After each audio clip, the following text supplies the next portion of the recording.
Hey guys, Nina here, welcoming you to another reading from the Ladies of Horror Picture Prompt Monthly Challenge, hosted by Elaine Pascale on her channel, The Godmother of Horror. If you'd like to read along or read previously published pieces, please visit spreadingthewritersword.com or ladiesofhorror.com. In the meanwhile, enjoy the reading.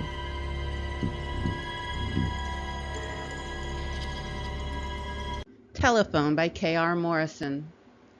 I groaned as I looked up the stairs. I always hated this mission, but it had to be done. Our upstairs neighbor, Mr. Wadd, was a jerk. No two ways about it. Even Dad thought so, and he was one of the nicest guys on the planet, as far as I could tell. I was only 8 years old after all. My dad, Ed Fahey, was the star of my life. He had served in the Great War and had been left with mustard gas poisoning and a game leg. Naturally, he couldn't work when he got back, so we were poor as church mice. Mom and Granny did what they could, but it wasn't much. Whenever Dad had a turn for the worse, it was my duty to go upstairs and ask to use Mr. Wadd's phone to call the doctor. Wadd had it in for my dad, which puzzled me.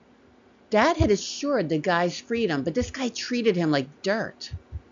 Well, I got up there, passing winos sleeping on the landing, and knocked at the door. Wadd was home, but he took his time opening the door.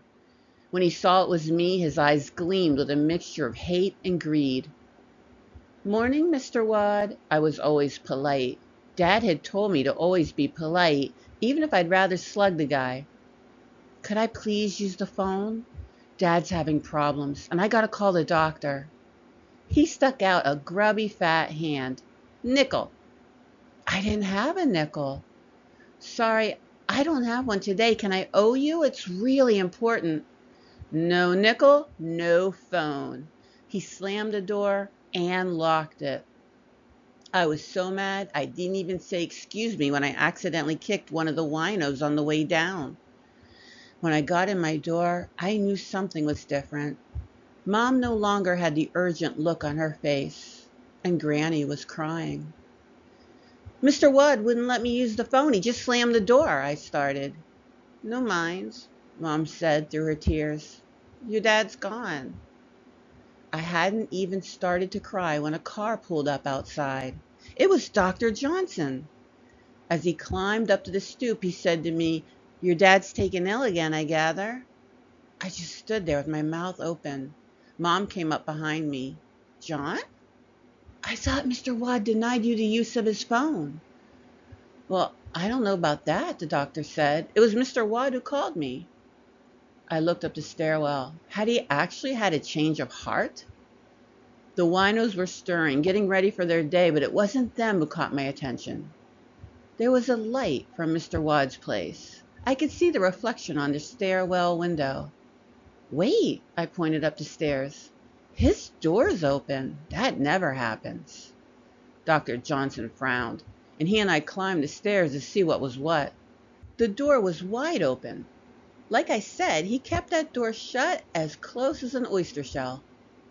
We walked in, and a horrible sight met our eyes.